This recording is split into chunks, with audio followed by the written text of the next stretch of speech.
Boa noite, estamos começando o Momento Mulher e nesta noite nós trazemos um assunto específico sobre o suicídio. Infelizmente não é um assunto que a gente queria estar divulgando, mas é necessário e precisa dessa divulgação para que as famílias sejam ajudadas, para que pessoas que estão passando por momentos difíceis, de estarem à beira de um abismo, possam achar a solução, porque muitas vezes a gente está na beira do abismo, pensa que ali é o fim, mas não vê que a 1 metro ali do seu lado tem uma escada, tem uma ponte que pode te levar para a luz, para o caminho. Então fique conosco, você que está aí, compartilhe o nosso programa, dê um joinha e assista essa entrevista maravilhosa. E antes vai ter um vídeo muito legal para você assistir.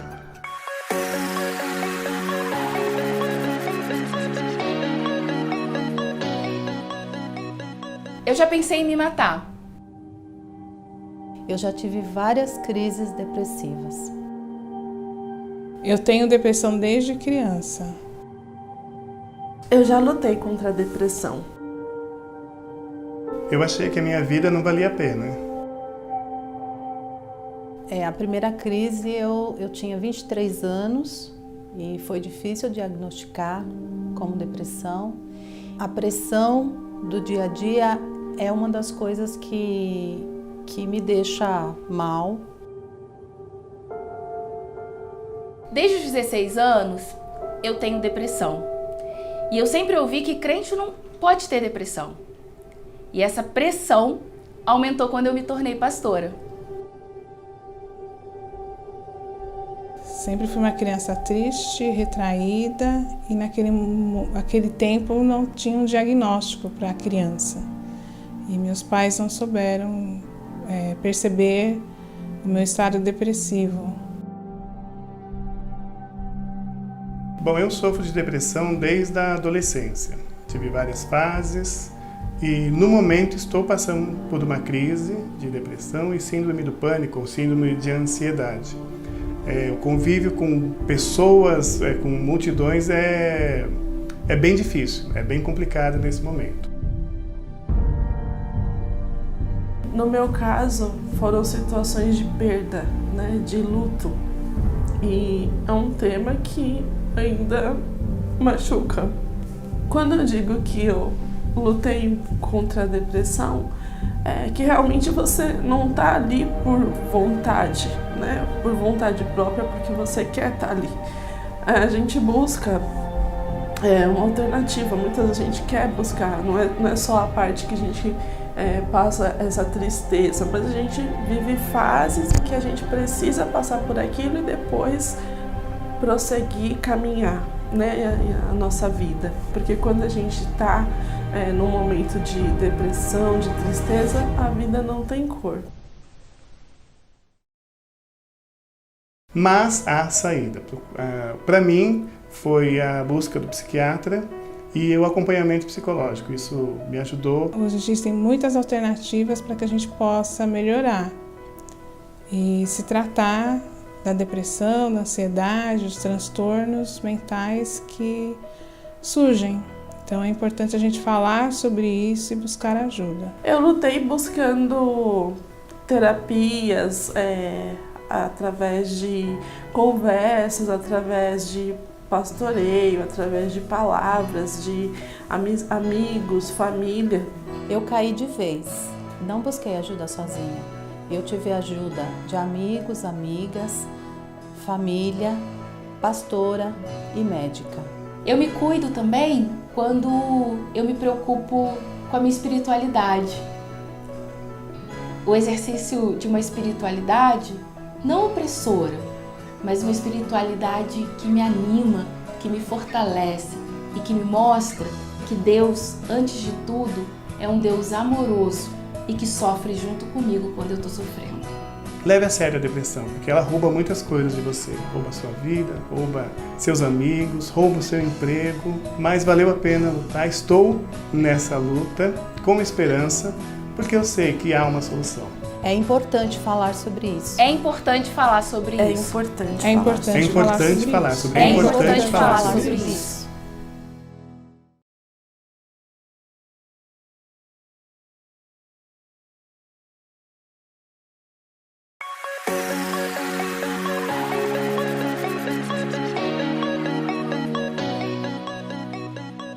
Boa noite.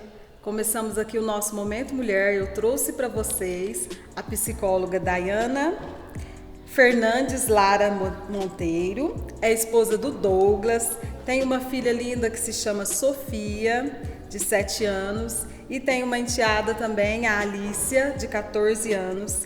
E nós vamos falar aqui sobre o Setembro Amarelo, mês de prevenção ao suicídio. Boa noite, Daiana, tudo bom? Boa noite, tudo bem? Boa noite a todos que estão nos assistindo. Você tem feito um trabalho com jovens, adolescentes, e como que é ajudar esses jovens e adolescentes? O que você faz? Bom, desde quando eu me formei, era já de propósito, dentro da minha profissão, ajudar jovens e adolescentes, visto que a adolescência é uma fase muito difícil. Sim. Não que as outras fases, a infanto, juvenil, a adulta, a melhor idade também não seja difícil, não tenha seus problemas. Mas a adolescência especificamente, ao meu ver, é uma fase muito complicada, porque esses jovens eles entram numa situação em que eles não são mais crianças, mas eles também não são adultos. E é uma fase de um boom hormonal também. Então, ao meu ver, é uma fase bem delicada. Sim. E aí, eu, como eu disse, já tive aí esse olhar mais amplo para a questão da adolescência. E é engraçado porque o pai e a mãe já passou pela adolescência, mas eles não conseguem ali lidar muito bem com a adolescência do próprio filho, né? É uma coisa que a gente fica meio no ar. Sim, a gente vê que há fases, momentos. A nossa adolescência, nós passamos num período de tempo, numa época, e os tempos mudam, as ideias mudam, tudo muda, nada é estático, nada fica parado. E, consequentemente, a mente dos jovens vai mudando também. A educação que nós tínhamos, hoje, ela é diferente se nós formos aplicar aos nossos filhos. Não é a mesma educação. Antigamente um pai falava e o filho simplesmente tinha que obedecer. Hoje não existe mais. Para um filho, essa questão de você fica quieto, só me obedece, ponto e fim. O filho quer saber, mas por quê? Por que eu tenho que fazer isso? Por que eu devo obedecer? E as informações que chegam até eles é tamanha que eles conseguem argumentar. Eles conseguem argumentar conosco. Então, hoje a gente tem que ter aí como que eu posso dizer? Um psicológico, um jogo de cintura bem grande para poder educá-los, né? E o que te motivou a dar uma atenção especial aos jovens e aos adolescentes? Então, essa questão da adolescência ser uma fase conturbada, ser uma fase difícil.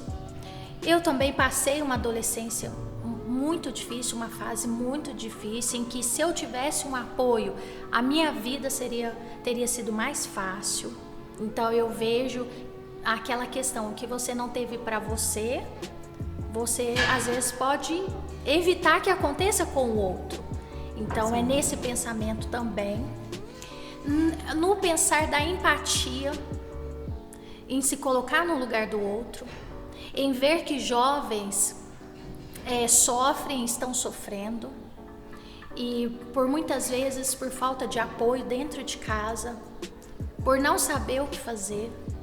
Então, se nós conseguirmos o acesso a esses jovens e mostrar para eles que é possível uma mudança, que existe solução para o problema deles, que eles não são seres de outro planeta, porque às vezes eles pensam que não se encaixam nesse planeta, mas o que está acontecendo com eles, tá tudo bem, isso acontece mesmo e vai ficar tudo bem.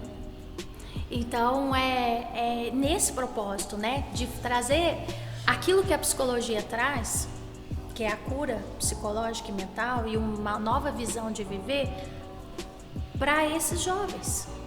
Para esses jovens, principalmente aqueles que não têm um acesso, né? Sim. Para quem chegou agora, nós estamos aqui conversando, batendo bate-papo com a psicóloga clínica e escolar no Colégio Interativo Ângulo, né? A Dayana. E Dayana, depressão. Depressão não é só uma tristeza.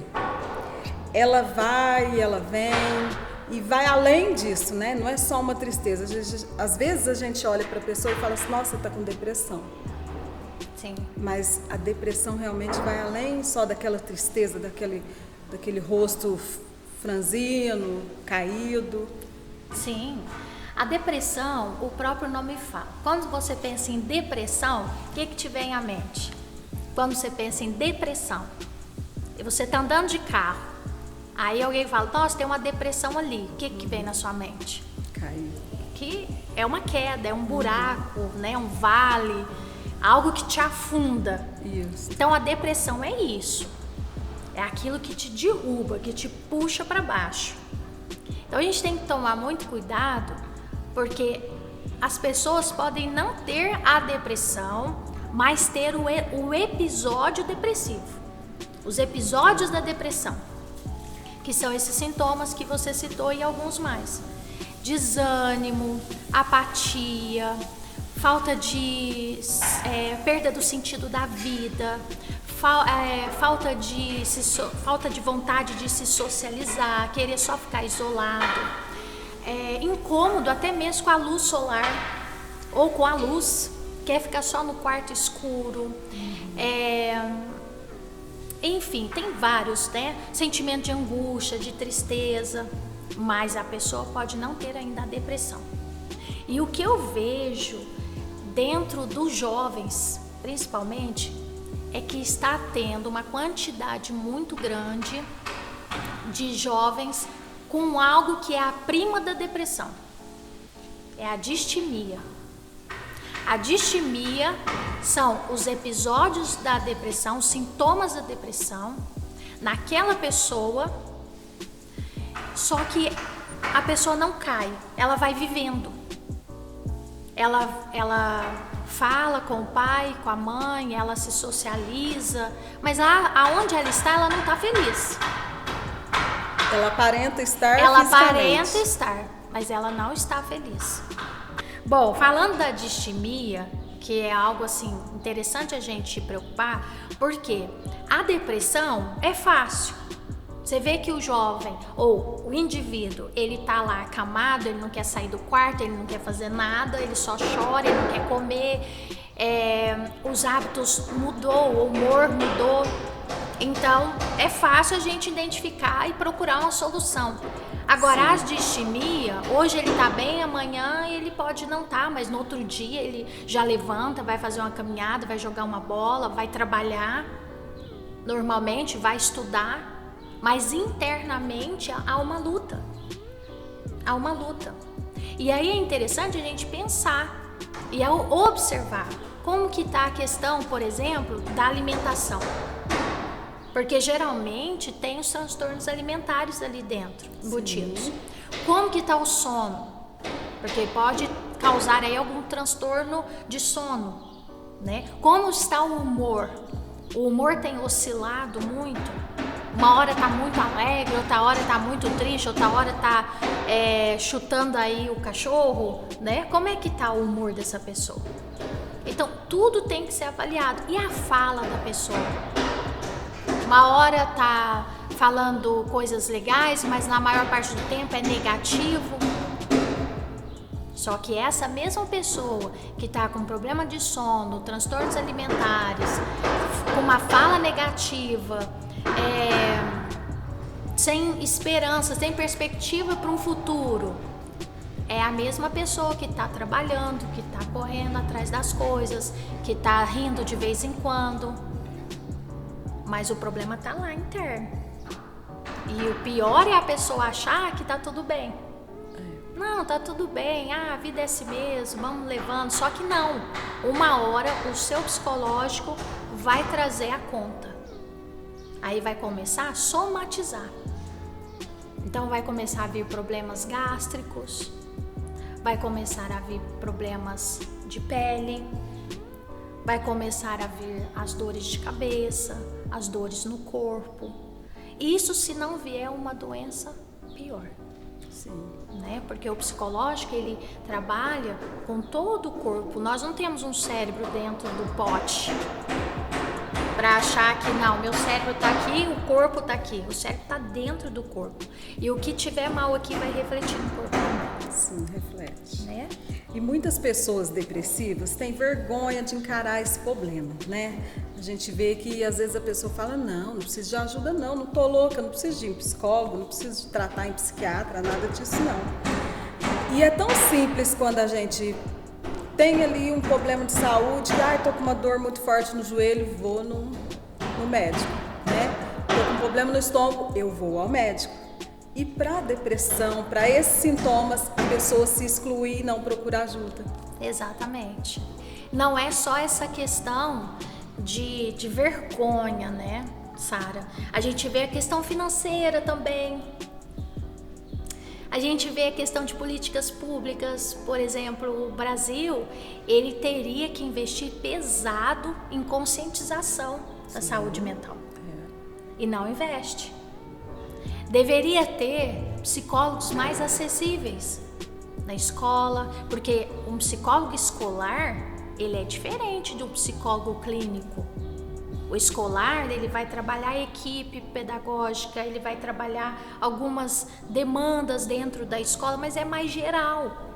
Ele não vai trabalhar o problema específico daquele aluno, daquele indivíduo.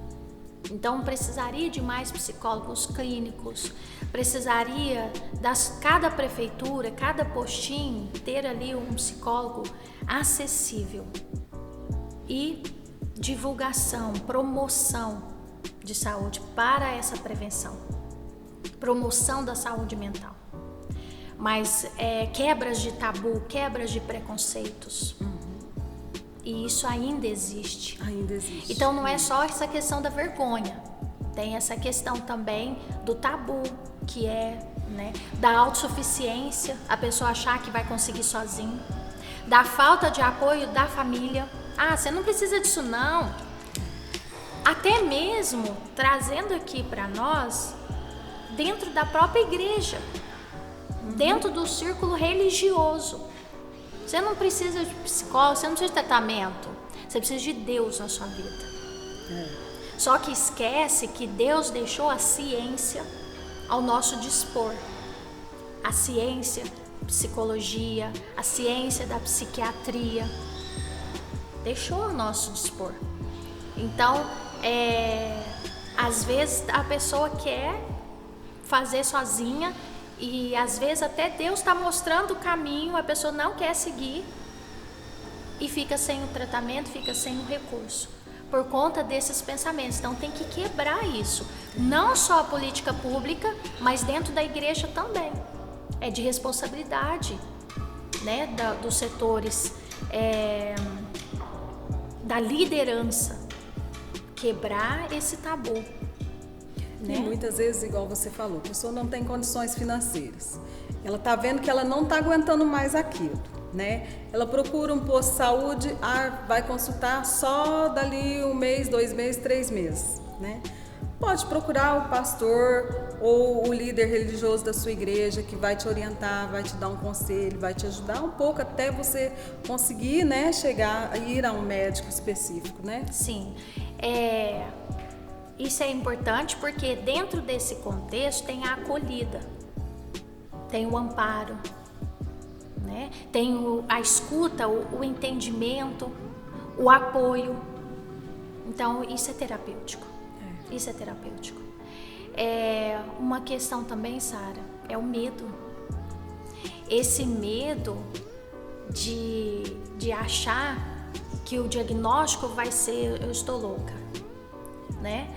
O medo de encarar de frente aquilo que mais te perturba, aquilo que mais te dói. E até mesmo o medo de talvez aí, quem sabe, se for o caso, ser encaminhado para um psiquiatra. Então, existem também os medos. Mas isso tudo é solucionado através do entendimento, através das explicações do profissional e mostrando que não é por aí. Outra questão também importante, que muitas pessoas deixam de buscar tratamento, é por conta das crenças. Então, por exemplo, a minha vizinha falou que foi lá no psicólogo e ficou pior. Então a pessoa passa a acreditar naquilo e internaliza, né? Nossa, se a vizinha foi e ficou pior, eu não vou, não. Ao mesmo tempo, a vizinha toma o medicamento, ela fala, toma também, que vai ser bom para você. A automedicação também, exatamente, muito bem lembrado. E outra coisa, é você passar por uma experiência negativa com um profissional. Então, jogando na nossa área da psicologia, vai a um colega e digamos aí que a experiência não foi muito legal. E a pessoa generaliza, fala, eu fui uma vez na terapia, detestei, não vou mais, nunca mais. Não é assim. Existem vários tipos de profissionais. Se aquele não se adaptou, não foi legal, não vai ser todos. É só procurar, existem N psicólogos por aí que trabalham com N vertentes e uma vai se encaixar você. Né? Então tem aquele psicólogo que fica mesmo parado só te ouvindo. Mas tem aquele psicólogo, como eu, por exemplo, que fala mais como da cobra, entendeu?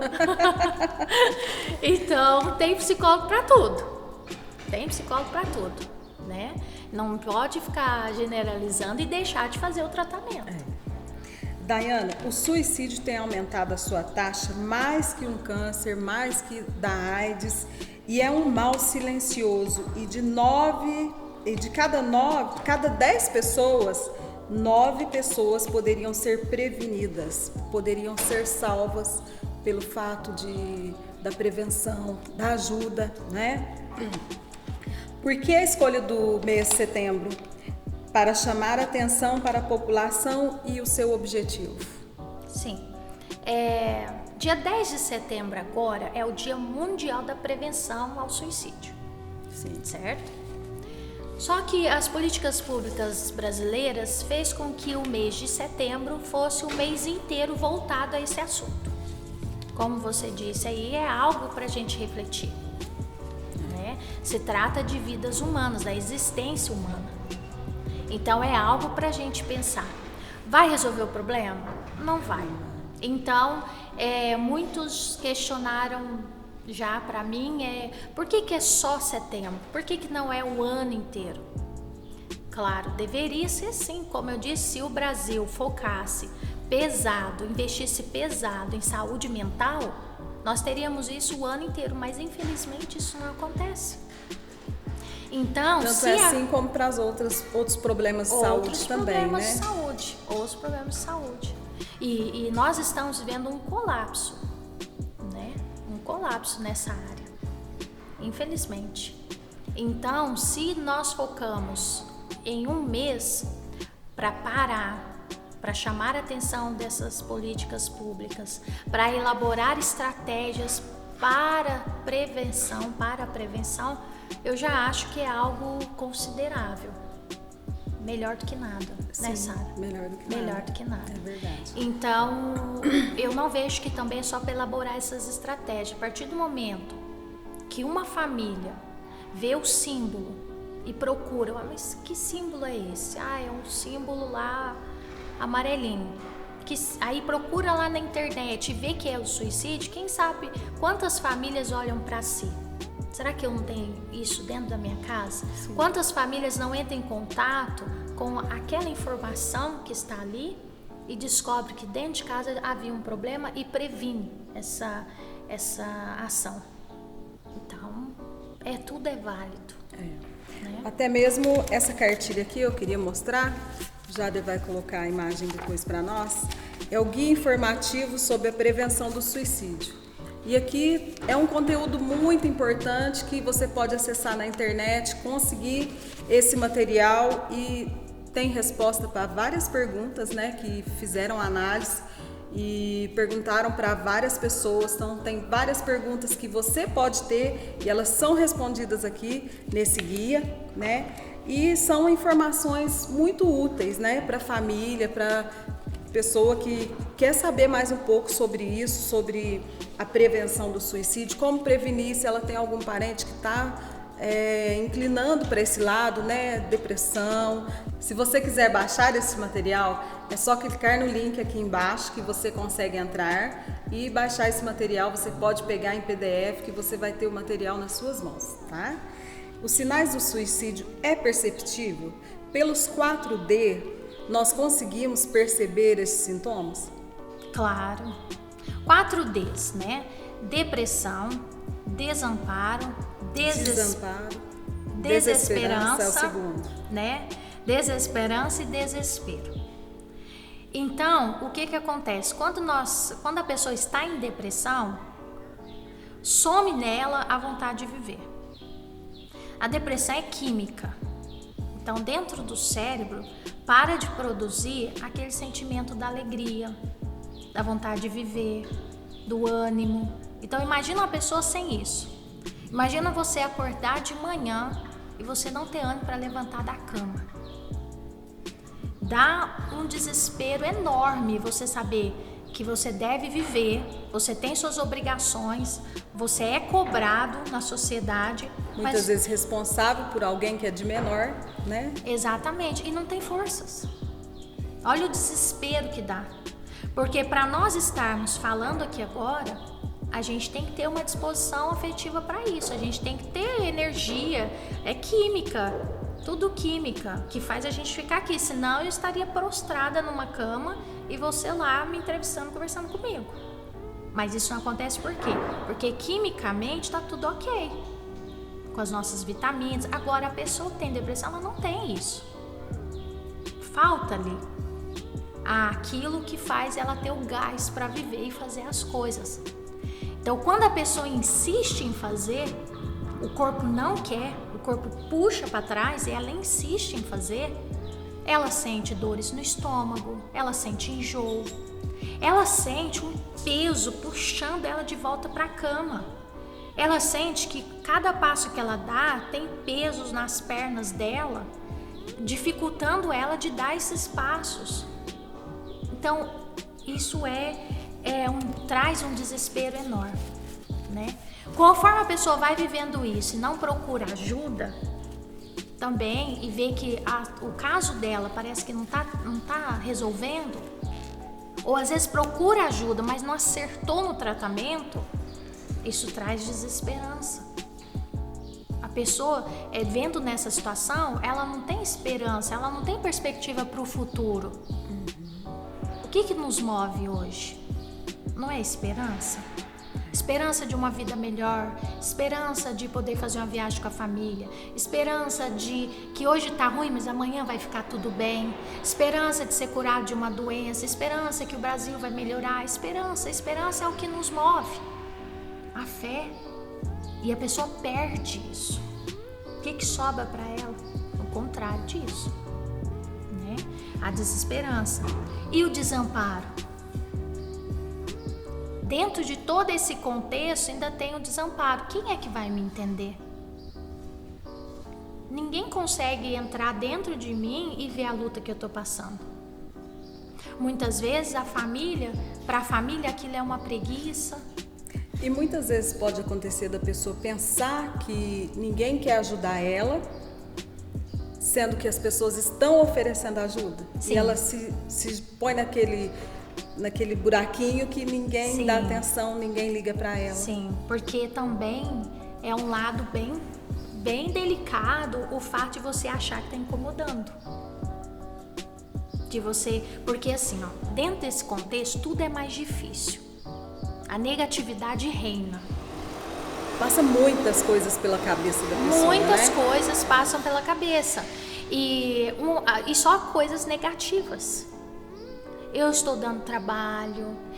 Aí vem a ideação suicida. Ela começa aí. Com toda essa desesperança, esse desespero, esse desamparo, que às vezes, como você disse, a pessoa se coloca nesse papel de desamparada, nem é desamparada, mas ela se coloca, ou às vezes ela está sendo desamparada sim. Sim. O que resta para ela? Na mente negativa dela, a morte. Eu não sirvo para ninguém. Eu não sirvo, eu só dou trabalho, a minha vida não tem sentido. Seria melhor se eu morresse, assim ficaria bom para todo mundo e bom para mim também, que eu ia descansar. Aí já nós estamos falando da ideação suicida, do pensamento suicida. Não é o ato em si, mas é aquela coisa, você sabe, seria melhor se eu morresse. Você sabe, se... Aí você fica sabendo que tem uma situação de risco lá em outro país, uma situação de guerra. Aí você pensa assim, se fosse por aqui, nem ligo, morrer, descansa. Essa é uma fala. De que modo que a gente pode ajudar essas pessoas com esses sintomas, sendo que muitas vezes eles não querem ajuda? E tem até aquele ditado, cão que late não morde. Então, às vezes a pessoa está dando sinal ali que tá querendo dar um fim, que quer acabar. Às vezes até fala verbalmente, eu preferia me suicidar. Se eu hoje tivesse algo aqui, eu iria me suicidar. E muitas vezes a pessoa não dá atenção, a família principalmente, porque pensa nessa ideia de que quem fala muito nada faz. Não faz, né? Mas não é bem assim, é um tabu, não é? É. Hoje em dia, não existe mais isso, de quem fala muito não faz, tá? A maioria das pessoas que tem dado os indícios faz. E você me fez uma pergunta, né? Tem como a gente saber se a pessoa tá com essa tendência suicida ou não? Os indícios, os sinais, tem como saber. Tem como saber. Os sinais são vários. Os sinais são vários. A pessoa tem que ficar atenta,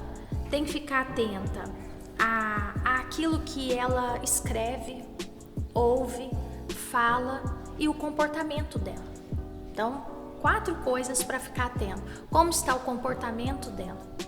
Um comportamento negativo, agressivo, melancólico. Como está a fala dela? Também está assim, uma fala negativa, uma fala melancólica, uma fala de morte. Como que está... Não fugiu da memória. Comportamento. O que ela anda ouvindo? Assistindo. Porque isso mostra, principalmente nos jovens, isso mostra muito do que ele está vivendo. Desenhando, escrevendo. Às vezes surgem muitos casos, né, de pais que vão ver só depois o caderno. Um caderno que estava lá na mesa, no quarto há muito tempo, que eles não abriram, mas depois que o filho morreu, foram abrir e estava tudo lá naquele caderno. Né? Então, sim, tem como a gente prevenir isso, porque eles dão sinais. Inclusive nessa fala. Quando eles estão falando, mãe, alguém chega e fala, se eu morrer, você ia sentir? Se eu morrer, você ia ficar muito triste? Então é importante a gente investigar esses detalhes. É sinal que ele já está tendo pensamento sobre isso. Ele já está pensando, exatamente. Ele já está pensando sobre isso. Eu vejo assim, Sara, o problema maior é a família não saber lidar. Ver que está acontecendo algo e fingir que não está vendo, por não saber lidar. Isso acontece muito. Sim. Então, pode até ser que depois que acontece, a família fala, eu não percebi, mas às vezes os sinais estavam ali, mas a família fechou os olhos para aquele sinal. Entende? Mas eu não estou julgando a família. É porque às vezes realmente é difícil lidar com essa situação. Sim. É muito difícil. Mas você perguntou, quando a pessoa não quer ajuda, né? Se for menor de idade, não tem jeito.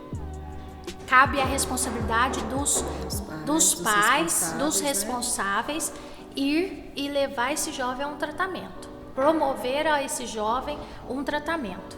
Porque senão é negligência. Sim. Agora, o adulto, e se esse adulto tem alguém que o ame, a família pode entrar em contato com um profissional de saúde, e esse profissional, um psicólogo, por exemplo, ele pode ajudar na orientação de como lidar com aquela situação. Então, várias coisas podem ser feitas. Temos vários recursos para lidar com essa situação.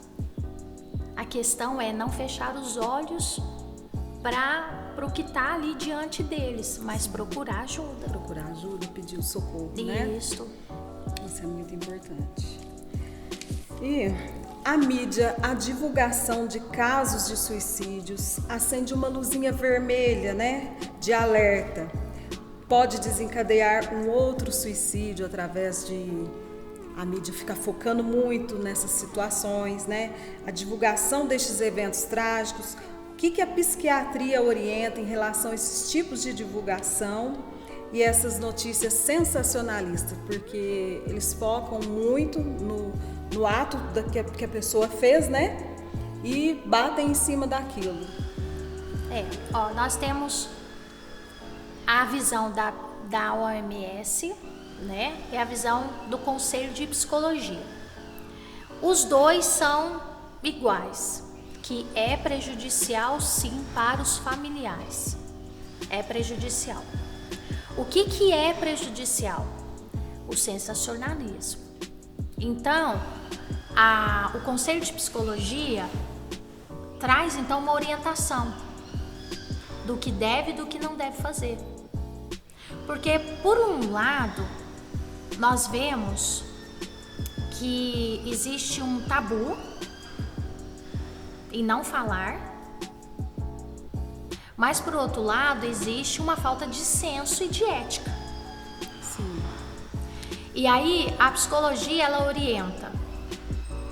Pode até falar, mas não fale como foi.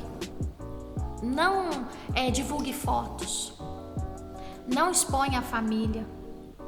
Cartas que a pessoa deixar. Mas fale de uma forma que traga a conscientização.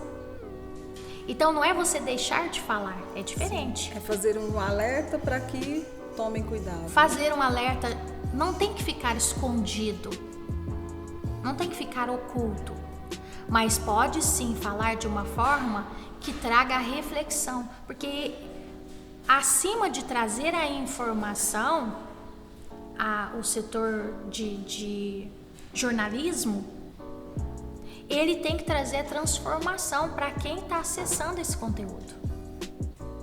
Qual é o sentido do jornalismo se ele não trazer mudanças para as pessoas? Só o sensacionalismo, o que isso vai trazer? Vai trazer prejuízo para as famílias. E existe também essa questão cultural sobre o suicídio, sim, principalmente dentro do Brasil.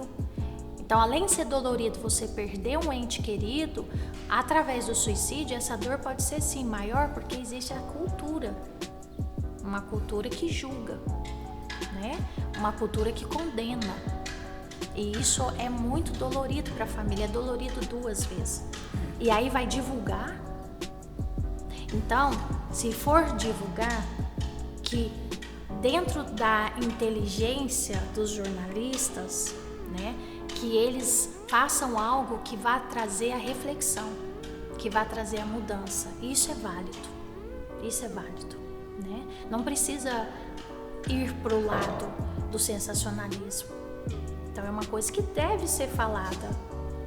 É necessário uma informação responsável. Responsável. Né? Bem responsável. Isso. Porque nós vemos que pela estatística, no Brasil, são 32 casos por dia. Olha só. Né? É muita coisa. É muita coisa. É muita coisa. Você não precisa falar da morte em si, mas se aquela morte trouxe uma reflexão, essa reflexão deve ser divulgada. Né? Porque traz sim para nós, porque a gente fala da nossa existência. Fala de um sofrimento muito grande. E cada família que perde um ente querido pelo suicídio, através do suicídio, essa família fica doente. Então, é algo para as políticas públicas, elas devem se preocupar. Devem elaborar estratégias para prevenir. Porque tanto a prevenção e tanto o cuidado com as famílias que tiveram perdas, exatamente, né? Exatamente. É necessário. E, infelizmente, tem aquela questão, né? Quem quer se suicidar, se suicida mesmo e não tem quem segure. Existe essa fala, né? Mas nós não estamos falando de excelência. Infelizmente. Não tem como ter uma excelência, não tem como erradicar o suicídio no mundo. Mas se nós fizermos a nossa parte e promover essa prevenção, já é de bom tamanho, né? Porque quando se trata de doença mental, de sofrimento mental, só quem passa sabe o que é. Então a gente, como eu disse no começo, nós não estamos aqui para julgar, mas através até dessa entrevista eu gostaria de dizer que a gente tem solução para isso. Porque se outras pessoas estão vivendo, estão sendo felizes, estão sorrindo, chorando pouco, mas às vezes sorri mais, ou seja, está vivendo. Por que essa vivência não pode ser para mim também, que estou com depressão? Por que eu tenho que ser diferente? Eu não sou diferente. Eu estou com um problema, estou com uma doença que é curável, controlada. E eu preciso buscar a cura e o controle disso. A questão é que mexe com o psicológico. Quando você está gripada, você só sente os sintomas físicos. Quando você está doente mentalmente, te vêm os pensamentos. E os pensamentos te vêm vozes. Imagina você com vozes dizendo que o melhor é você morrer mesmo. O melhor é você parar de dar trabalho para a família, que você não vale nada, que sua vida não presta. Vozes dentro de você falando isso para você. Quando você tem outro tipo de doença física, você não tem voz na sua mente falando coisa, mas a psicológica tem. Então é bem delicado, né? E por isso que é importante chegar essa informação para essas pessoas de que tem solução. Tem solução. Só procurar ajuda que existe solução. Né? Não é o fim do mundo. Não é real o que te falam. Não é verdadeiro o que você sente no sentido de ser para sempre. Não estou invalidando o sofrimento, mas esse sofrimento pode passar com o tratamento. E a gente, nessa área da psicologia, a gente vive isso na prática, né? De ver pessoas que estavam completamente depressivas, afundadas mesmo naquele vale, de chorar 24 horas, quase, acorda, chora, dorme chorando, e de repente a pessoa tá plena.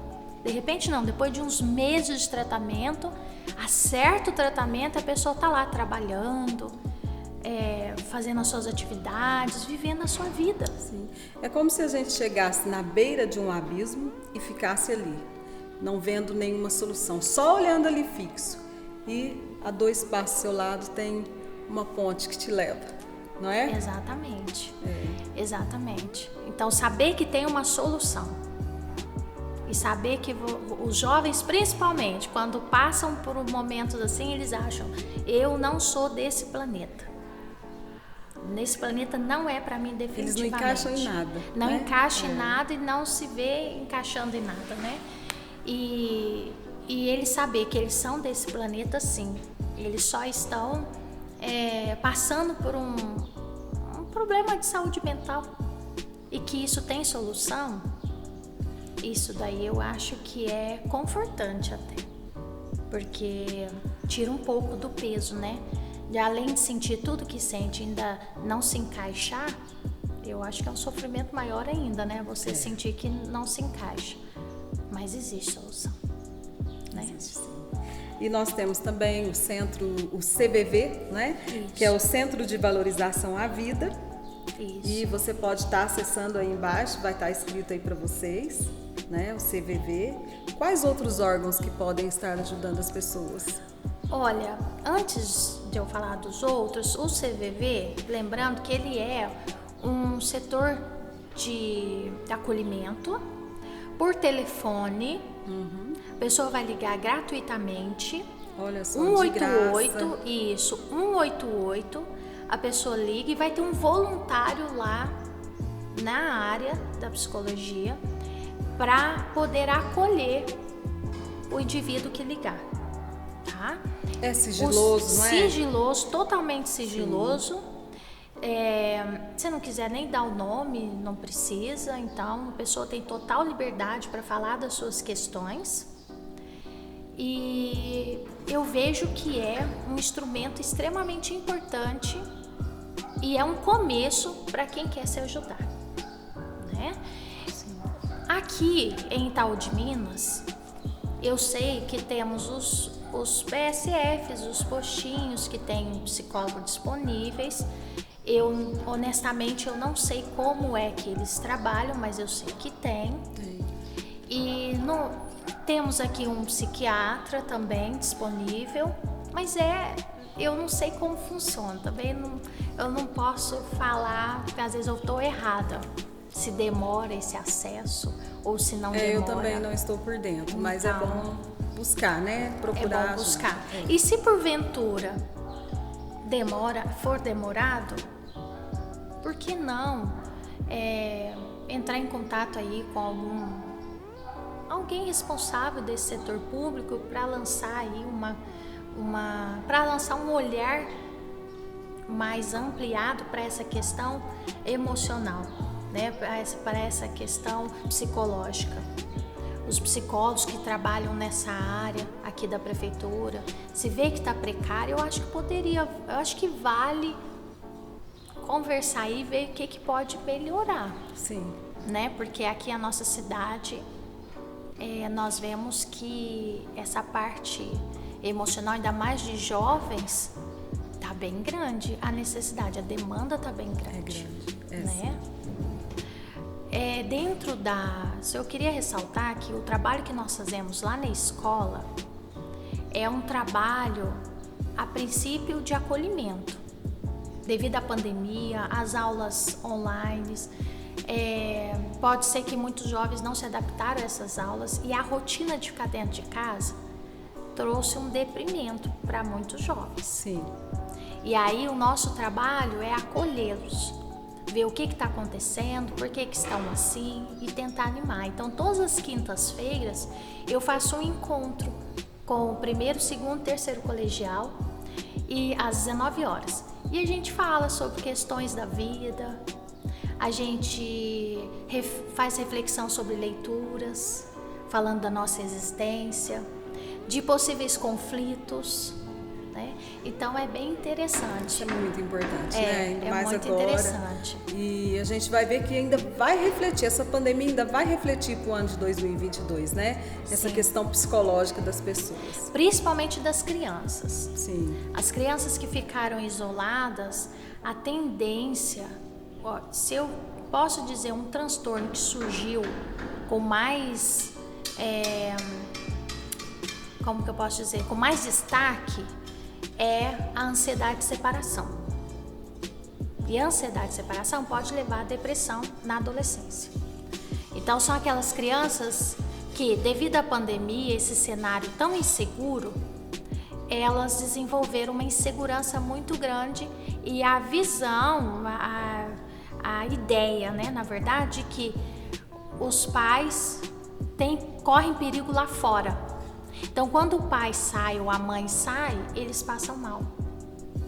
Eles não conseguem desvincular dos pais. Então, isso pode acontecer principalmente quando vai para a escola. Quando essas crianças que estão voltando para a escola, é importante os pais ficarem atentos a esse comportamento e não olhar isso como uma frescura da criança. Sim. E simplesmente colocar a criança naquela escola e falar, você vai ficar aí, ponto e fim. Se tiver um sofrimento exagerado, essa criança pode estar sofrendo de ansiedade de separação. E não é colocando lá que vai resolver. Tem que ter um olhar para isso, porque senão pode desencadear outras coisas, né? Como o toque, crise de ansiedade generalizada. Tem muitas crianças envolvendo o toque também. Essa entrevista do toque ainda vai ficar para um outro programa que eu já tenho elaborado para isso. E eu creio que você vai passar muito tempo aqui com a gente. Que bom, eu fico feliz. Então vamos lá. A gente falou do CVV e tem mais outro órgão que pode estar ajudando as pessoas? Então, tem o CAPS, mas aqui a gente não tem o CAPS. Não tem o CAPS aqui? Eu acho que tinha o CAPS. Tinha o CAPS? Lá no CRAS tinha o CAPS, não tinha? O CRAS, isso. Então, é procurar aqui no nosso contexto, na nossa cidade, Itaú de Minas, procurar o CRAS, procurar os PSFs, que lá eles vão te direcionar, né, ao que se deve fazer.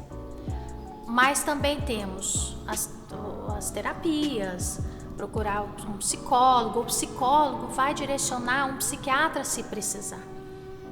Às vezes nem precisa de um psiquiatra, mas por isso que é interessante passar por um profissional psicólogo primeiro. Ele vai fazer a avaliação, né? Como muitas vezes passa pelo psiquiatra, o psiquiatra fala o quê? Terapia, entende? Muito difícil passar por um psiquiatra e ele não indicar uma terapia. Porque a terapia, eu falo assim, ó, imagina uma casa. Essa casa está inundada, tá até a cintura de água. O psicólogo chega nessa casa, ele vai tirar essa água, mas ele percebe que o vazamento tá tão grande que ele não consegue. Enquanto ele está tirando a água, tá vindo mais. Então o psiquiatra, ele vai tampar esse furo. Só isso que ele vai fazer. Agora, prevenir para não voltar a outras rachaduras e ter vazamento. Ver o que vai ser tirado naquela casa, o que estragou, o que não estragou, como que vai, o que vai ficar. Limpar a sujeira, tirar aquela água, é o psicólogo. Ele vai fazer isso. Ele vai dar novo sentido, ele vai ver o motivo pelo qual aquele cano rachou, que deu aquele vazamento, para isso não acontecer de novo, é ele. E às vezes precisa sim de tratamento psiquiátrico, porque está tão grande o vazamento das emoções negativas e tudo mais, que precisa sim de um tratamento psiquiátrico. Mas o motivo pelo qual levou aquilo e para prevenir novamente um novo acontecimento é o psicólogo. Por isso é importante o tratamento, né? Buscar o tratamento é muito importante. Tanto quem está assistindo e está percebendo que tem esses sintomas, né? E também quem está assistindo e tem algum familiar, filho, primo, sobrinho ou irmão que passa por esses sintomas e você vê que a pessoa não procura ajuda, não busca. Então é necessário buscar um psiquiatra, um psicólogo. Quem não mora em Itaú de Minas, como nós temos aqui alguns recursos municipais, mas se você não mora em Itaú de Minas, tem o CVV, que é do Brasil todo, né? Isso, é no Brasil todo. Até eu tenho atendido online em vários estados do Brasil. Olha só. Porque até mesmo de jovens, adolescentes, que através das redes sociais me procuram e pedem ajuda e a gente não nega ajuda, né? E, enfim, isso é um trabalho que estende não só aqui no nosso território, mas no Brasil inteiro. Porque em todo lugar a gente vai ter, principalmente jovens, né, com sofrimento, em sofrimento. E saber que a gente está podendo ajudar é o maior pagamento nosso, né? E a doutora Daiana, ela tem o Instagram, né, tem as redes sociais, quem quiser segui-la vai estar aí embaixo para você, né? Ela faz esse trabalho também online, né, doutora? Isso. Nós temos atendimento online, temos o presencial também e lá na escola, né? Como eu disse, a Escola Interativa Ângulo. Estamos aí à disposição. Muito obrigada pela entrevista. Eu que agradeço a oportunidade, o convite. E sempre que precisar, pode convidar, que eu estarei aqui com o maior prazer. Muito obrigada. Obrigada a todos vocês que estiveram conosco. Tenham uma boa noite. Nunca duvide da presença de Deus na sua vida.